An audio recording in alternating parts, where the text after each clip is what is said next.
आज राष्ट्रीय समाज, मराठी सुनने वाले, मराठी समझने वाले कितने हैं? अरे बाप रे, खरंच राष्ट्रीय समाज पक्ष है।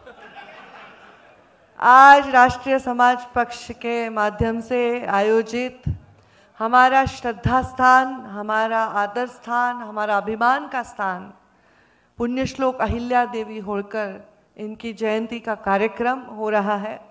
इस कार्यक्रम पे मंच पर विराजमान राष्ट्रीय समाज पक्ष के सर्वे सर्वा मेरे बंधु महादेवराव जी जानकर, मंच पर विराजमान मेरे दूसरे बंधु हमारे सांसद हेमंत जी पाटिल, मंच पर विराजमान सभी राष्ट्रीय समाज पक्ष से आए हुए सारे राज्यों के प्रमुख सभी नेतागण, आपके पार्टी से जुड़े हुए सब लोग, मैं सबका नाम लेना चाहती थी पर समय कम है, और सामने बैठे हुए सारे पुण्य श्लोक अहिल्या देवी होळकर जी से, नहीं मेरे पास बहुत समय है, आपके पास शायद कम है, और सामने बैठे हुए सारे पुण्य श्लोक अहिल्या देवी जी के प्रति श्रद्धा रखने वाले सारे मेरे बांधव, मेरी बहनों, महादेवराव जी जानकर जी की मेरी पहचान को शायद एक दशक हो गया है।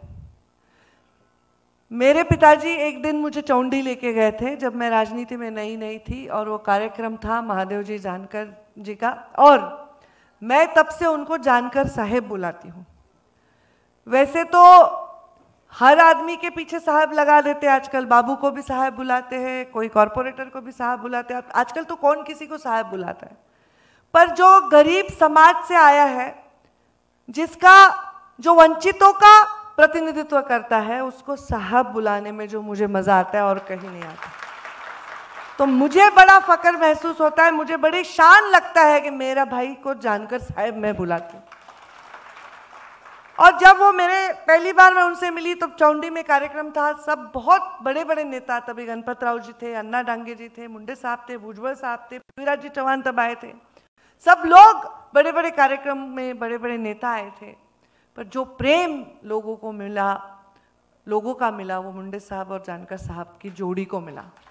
और वो इसलिए मिला क्योंकि जब आदमी अच्छा काम करता है, अच्छा होता है तो दिल को छू जाता है, पर सच्चा होता है तो आत्मा को छू जाता है।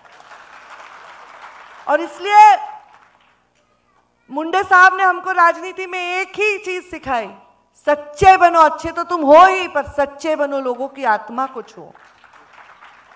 जबकि मुंडे साहब का जन्म गरीब घर में हुआ, एक किसान के घर में हुआ, मेरा जन्म तो मुंडे साहब के घर में हुआ, मुझे तो किसी बात की कमी नहीं थी, पर मेरे अगर पैरों के नीचे मलमल है तो वो उनको चुभती थी, वो बोलते थे कांटों पे चलो, कांटों पे चलो।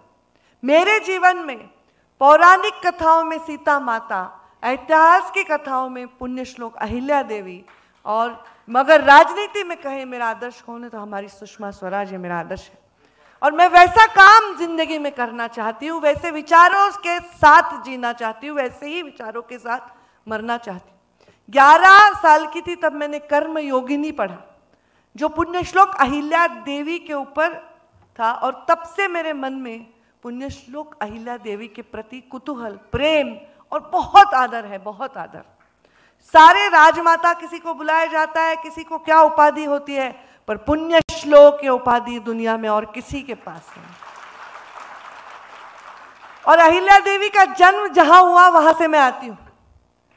अगर आपको 2 जिलों में, भीड़ जिले से नगर जिले में जाना है तो पुण्य श्लोक अहिल्या देवी के चौंडी से होकर गुजरना पड़ता है, और दोनों तरफ भीड़ जिला और बीच में चौंडी है, तो ये वहां से मैं आती हूँ। और देखिए मेरे भाग्य कि पुण्य श्लोक अहिल्या देवी की कर्म भूमि की इंचार्ज हूँ मैं, मध्य प्रदेश की, मैं भारतीय जनता पार्टी की इंचार्ज हूँ।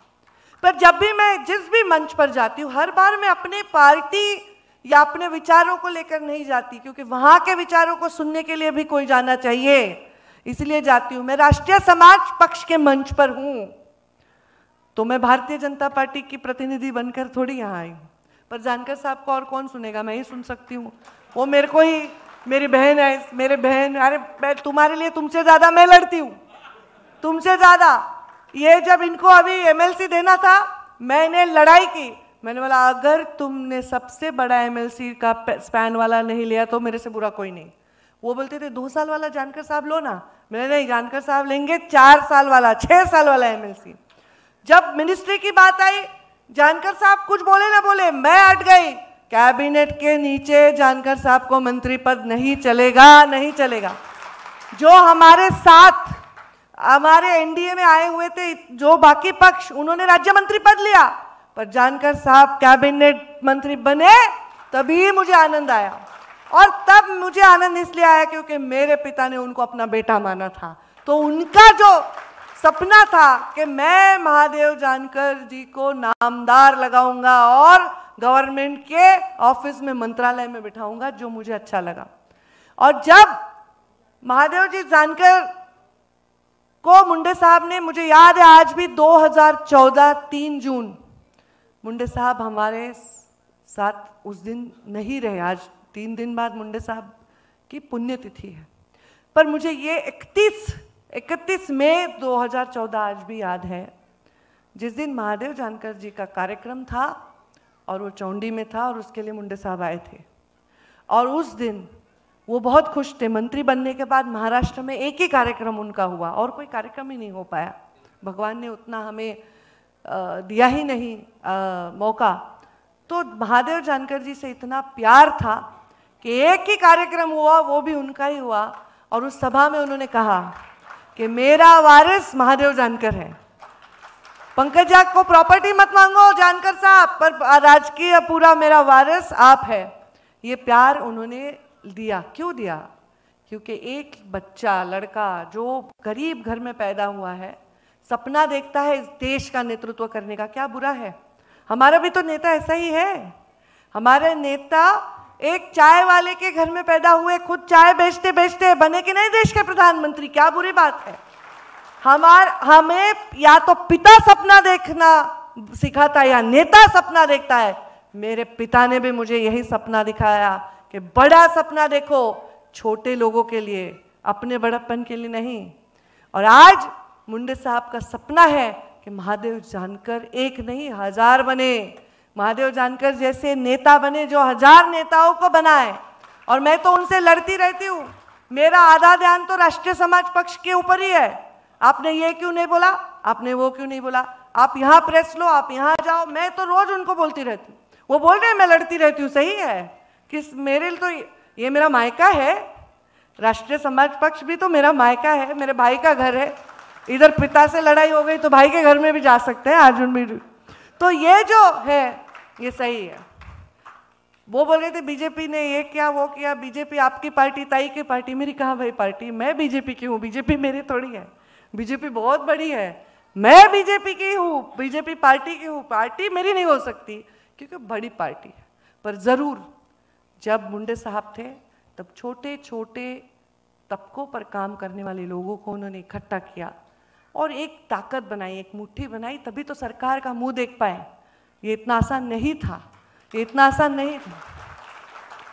एमएलए और एमपी बनाने वाला कारखाना मुंडे साहब को कहते हैं, महाराष्ट्र में जाते हैं कि जो आदमी कभी सपना नहीं देख सकता था कि हमारे एक भाषण में सुन रही थी तोमर जी का, तो वो बोल रहे थे कि वहां मेरे को विधायक का टिकट मिला। यही कितना अभिमान और स्वाभिमान की बात है। जो व्यक्ति कभी सपना ही नहीं देख सकता था कि मैं कुछ बनूंगा। मैंने मुंडे साहब को पूछा था कि क्या आपको बनाने के लिए क्यों आप राजनीति में आए? वो बोले मेरे पिताजी, जब हम लोग गांव में जाते थे, एक पर्टिकुलर एरिया में जाते थे, तो मेरे पिताजी अपने जूते निकाल के अपने बाह में रख लेते थे। तो क्यों?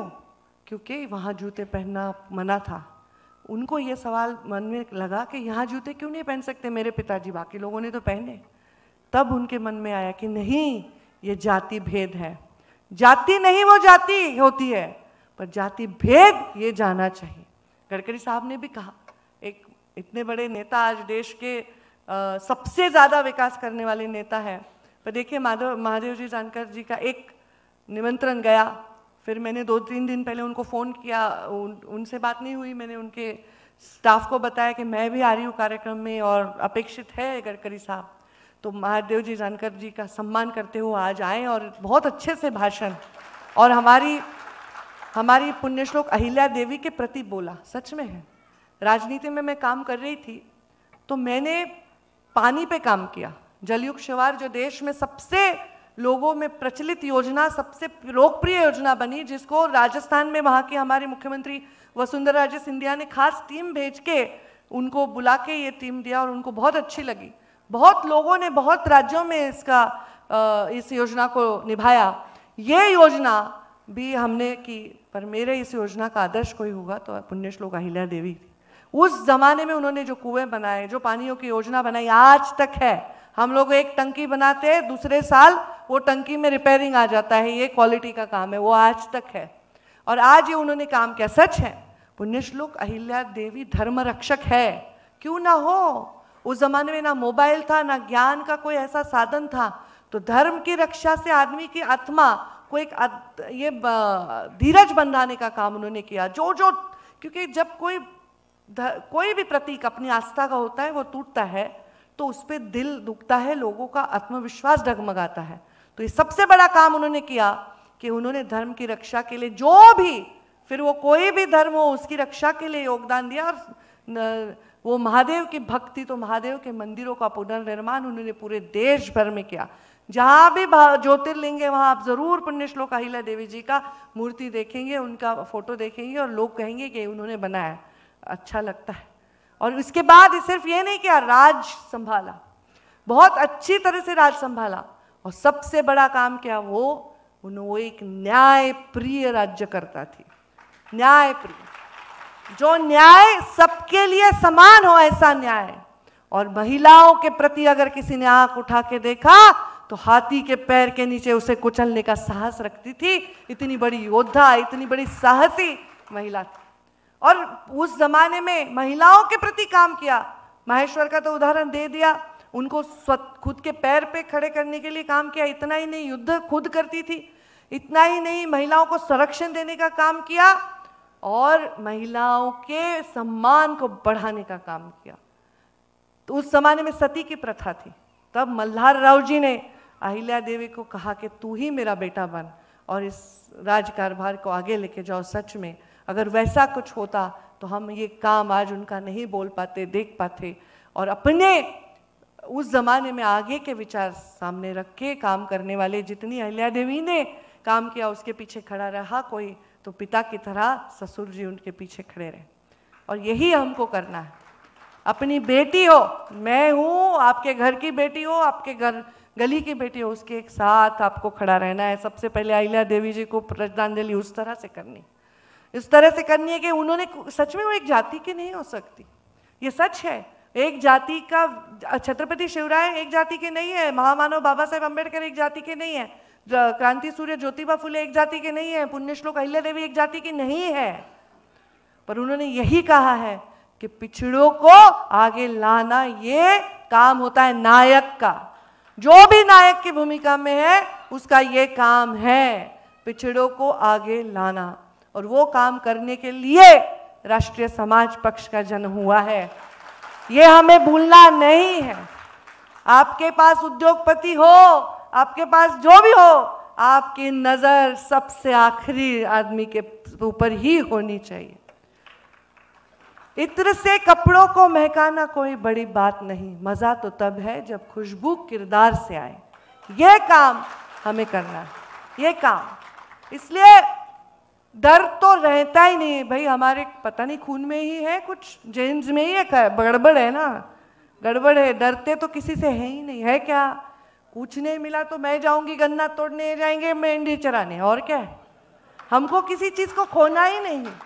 हमें जीवन में कुछ चीज की आस्था, अपेक्षा, लालसा नहीं। और जानकर साहब ने तो शादी नहीं की, बहुत अच्छा काम किया दुनिया में।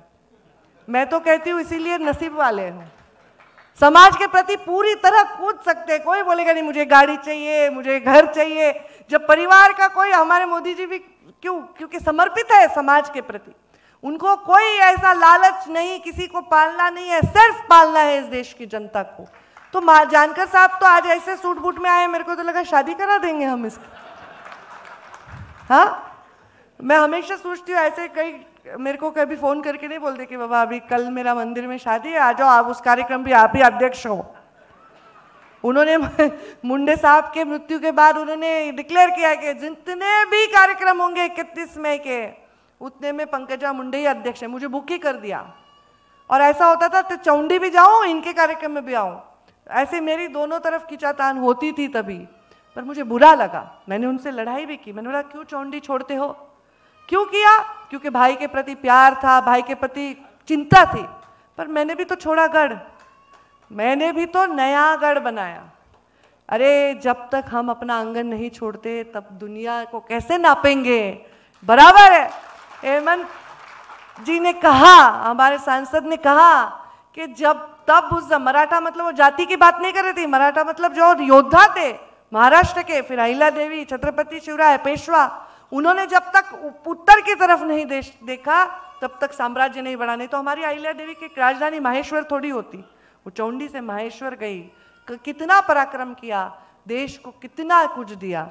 उनको याद करना इतना ही महत्वपूर्ण है, उतना उससे ही ज़्यादा महत्वपूर्ण है उनके संस्कारों पर चलना।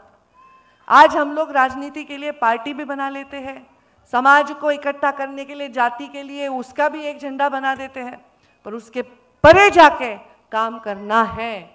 हम तो कष्ट करने वाले लोग हैं, हमको कष्टों से कोई डर नहीं लगता।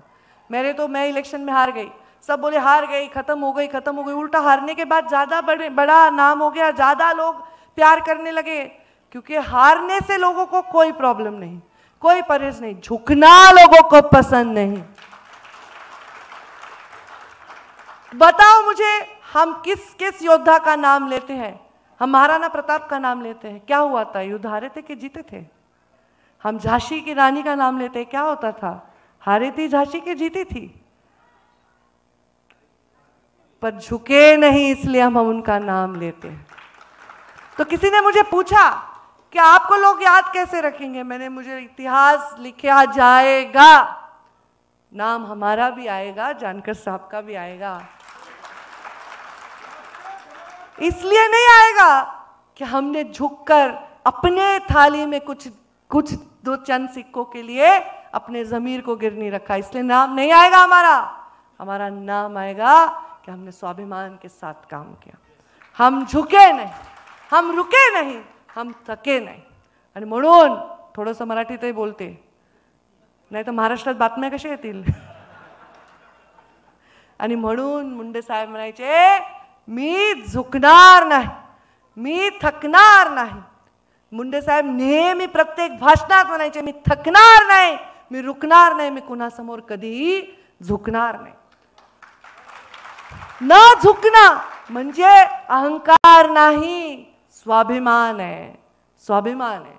आणि तो स्वाभिमान दिलाय आम्हाला छत्रपती शिवरायांनी, पुण्यश्लोक अहिल्या देवींनी, आणि तो स्वाभिमान आमच्या रक्ताच्या थेंबात थेंबात राहणार आहे। बरोबर आहे, आम्हाला योजना नको तुमच्या, तुम्ही सारखं आम्हाला पैसे देतो, महामंडळ देतो, मेंढ्या देतो, शेळ्या देतो, काय देतो, अरे ते बनवायचा अधिकार द्या आम्हाला, ते करण्यासाठीचा अधिकार द्या आम्हाला। ज्याच्या मागे माणसांची ताकद आहे, का घाबरता त्यांना? त्यांना सुद्धा उभं करा, लोक तुमच्या मागे डोळे बंद करून उभे राहतील। नाही, त्यामुळे आम्ही ह्या ज्या समाजा, आणि आता एक नवीनच सुरू झालंय, प्रत्येक जण एकाचा कार्यक्रम हायजॅक करायले। पंकजा मुंडे हा कार्यक्रम करतील, ते हायजॅक करा, महादेव जानकर हा कार्यक्रम करतात, ते हायजॅक करा, आणखी कोणी काही कार्यक्रम करतो तो हायजॅक करा। समाजाच्या मेळाव्याला जाऊन हा माझा समाज आहे, हा माझा समाज आहे म्हणल्याने माझा होत नसतो। जातीचे 3-4 माणसं मोठे केल्याने जात पाठीमागे उभे राहत नसते। मुंडे साहेब म्हणायचे, जावे त्यांच्या वंशा तेव्हा कळे, हे जे काम करणे एरा गबाळ्याचं काम नाही, मुंडे साहेब नेहमी म्हणायचे।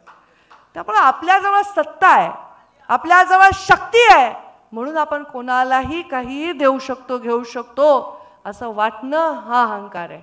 आणि आपल्याकडे काही नसताना सुद्धा काही मिळवण्यासाठी, पदरात पडण्यासाठी आम्ही मान झुकवू शकत नाही, हा स्वाभिमान आहे। आणि त्यामुळे आपल्याकडे आहे काय? स्वाभिमान, स्वाभिमानची जिवंत आपल्याला जगायचं आहे। त्यामुळे मला तर कशाची भीतीच वाटत नाही। मला हे दोन वाक्य फार आवडतात। मैं उस माटी का वृक्ष नहीं जिनको नदियों ने सींचा है, बंजर जमीन पर पलकर मैंने मृत्यु से जीवन खींचा। पत्थर पर लिखी इबादत हूं मैं, शीशे से कब तक तोड़ोगे, तुम मुझको कब तक रोकोगे, तुम मुझको कब तक रोकोगे। त्यामुळे असाच भाव घेऊन आपण काम करायचंय। जानकर साहेब, तुमच्या नेहमीच मी मागे राहिलेली आहे, मागे राहिले, पुढे नाही गेले कधी, मागे राहिले। जरी तुम्ही माझ्यापेक्षा वयाने मोठा होतात, पण मी मोठ्या बहिणीच्या भूमिकेने तुमची काळजी केलेली आहे। त्यामुळे आता मी तुम्हाला जाहीर सांगते, आता गप बसू नका। पुढच्या 31 मेला नाही सापडायचं, आता पूर्ण उद्याच्या पासून पुढच्या 31 मे पर्यंत, पुढच्या 31 मे पर्यंत मला तुम्ही पाड्यावर, तांड्यावर, वस्त्यावर दिसले पाहिजे, बायको पण नाही। किती मजा आहे, काय काम आहे, घरी कशाला जायचंय? घरी जाणार नाही म्हणून ठरवलंय त्यांनी, घरी जाणार नाही म्हणून ठरवलंय त्यांनी। आणि माझा भाऊ मोठा झाला तर मला आनंद आहे, कसले पण भाऊ मोठे झाले तर आनंद आहे, तर चांगलाच भाऊ आहे माझा। त्यामुळे आता घरी जायचं नाही। तुम्ही म्हणलात स्वाभिमान गहाण करायचं नाही, आम्ही कुणाला काही मागणार नाही, असं जर तुम्ही फिरलात वर्षभर तर तुमच्या मागे लोक फिरतील, एवढ्या जागा घ्या, एवढ्या जागा घ्या, एवढ्या जागा, बरोबर आहे की नाही? आणि या माणसाचं मला कौतुक आहे, मी त्यांना प्रेमाने खूप काळजी करते त्यांची। पण या माणसानी कधीही असं असतं ना, कधी राजकारणात पक्ष एकत्र येतात, त्याच्याकडनं अपेक्षा असते, त्याला सांभाळायचं बरं लोड असतं। या माणसानी कधी 1 रुपयाचा त्रास दिला नाही, भारतीय जनता पार्टीला नाही दिला, मला नाही दिला। इतका स्वाभिमानी माणूस आहे, कधी कुणाकडे रुपया मागितला नाही, स्वतःच्या जीवावर उभा राहिला। त्यामुळे यांना आर्थिक असा आकर्षण नाहीये। पक्ष उभा करण्यासाठी गरज लागते, शक्ती लागते, ते वेगळी, स्वतःसाठी काही त्यांना आकर्षण नाहीये। त्यामुळे आता उद्यापासून ते माझी अपेक्षा आहे की माझ्या भावानी रस्त्यावर जावं। त्या तुमचा तो हिरो होता ना, तो बारामती लढला, बारामती जानकर साहब लड़ले। ती स्टोरी अशी है, हिंदी में बताती हूँ क्योंकि महाराष्ट्र को पता है। मुंडे साहब बारामती ये लड़ना चाहते थे म्हाड़ा, और मुंडे साहब मेरे घर में आए रात को, एक दिन पूना में रहती थी मैं, मुझे बोले मुझे चाहिए कि महादेव जानकर बारामती लड़े, म्हाड़ा नहीं हो सकता, बारामती लड़े। ये तैयार नहीं हो रहे थे, तब मुझे आगे किया साहब ने, मैंने उनको कसम दी, और मैं और मेरे बाप छोड़ के कोई प्रचार में नहीं आया। हम लोग उनके लिए रात दिन काम किए। और मुंडे साहब ने कहा, जानकर तुझा बाप गरीब आहे, आता सध्या अडचणीत आहे, माझ्याकडे पैसा नहीं, पण प्रामाणिकपणे खाली जाऊन काम करा। और उन्होंने काम किया। गांव में जो हैंडपंप होता है ना, उसके सामने बैठ के नहाया ये आदमी, सिर्फ 50,000 वोटों से हारा, सिर्फ 50,000। कोई मुझे कहता है कि जानकर साहब ने कमल का फूल लिया होता या कोई चिन्ह लिया होता तो जीतते, मैं ऐसा नहीं मानती। मैं पार्टी की, मेरे पार्टी की सच्ची कार्यकर्ता होकर भी बोलती हूँ, आज तक बारामती के इतिहास में इतने कम गैप से कोई नहीं हारा है। ये भी तो उनका सामर्थ्य है, और इसके पीछे मेरी बहन की भी मेहनत और मुंडे साहब जी का आशीर्वाद, और इनका वो रूप लोगों को देखना है जो खाट पे जाके सोता था, चूल्हे के सामने खाना खाता था और हैंडपंप पे नहाता था। ये रूप वापस लाओ और घूमो पूरे महाराष्ट्र में 1 साल। देश का परिवर्तन करना है तो आज से शुरुआत करो। पुण्यश्लोक अहिल्या देवी का आशीर्वाद आपके साथ तो है ही, छोटी बहन के नाते हमेशा बड़ी बहन के रूप में आपके साथ रहूंगी, ये आपको आश्वस्त करती हूँ और अपनी वाणी को विराम देती हूँ। जय हिंद, जय महाराष्ट्र।